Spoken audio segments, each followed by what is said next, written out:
রাতে ক্লান্ত হাল্ক নিজের বেসে ঘুমোতে যায়। ঠিক তখনই এক রহস্যময় মুখোশধারী ভিলেন চুপিসারে ঢুকে হাল্কের রেড পাওয়ার স্যুট চুরি করে পালিয়ে যায়। পরদিন সকালে শহরে হুলস্থুল পড়ে যায়।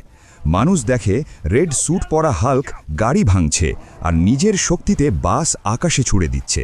সবাই ভাবে হাল্ক পাগল হয়ে গেছে। যখন আসল হাল্ক সামনে আসে, লোকজন তার দিকে পাথর আর জুতো ছুঁড়তে থাকে। ভেঙে পড়া হাল্ক চুপচাপ ফিরে যায় নিজের বেসে। কম্পিউটারে রিসার্চ করে সে জানতে পারে এই শত্রুকে হারাতে হলে তাকে বানাতে হবে গোল্ডেন থান্ডার হাল্ক স্যুট। দিনরাত পরিশ্রমের পর নতুন স্যুট তৈরি হয়। গোল্ডেন থান্ডার স্যুট পরতেই হাল্কের শরীরে বিদ্যুতের মতো নতুন শক্তি ছড়িয়ে পড়ে। সে শত্রুর মুখোমুখি হতে বেরিয়ে যায়। শহরের মাঝখানে শুরু হয় ভয়ঙ্কর লড়াই, কিন্তু ধীরে ধীরে হাল্ক দুর্বল হতে থাকে, কারণ মানুষের সাপোর্ট পেলেই তার শক্তি বাড়ে। তখন হাল্ক জোরে চিৎকার করে বলে, বন্ধুরা,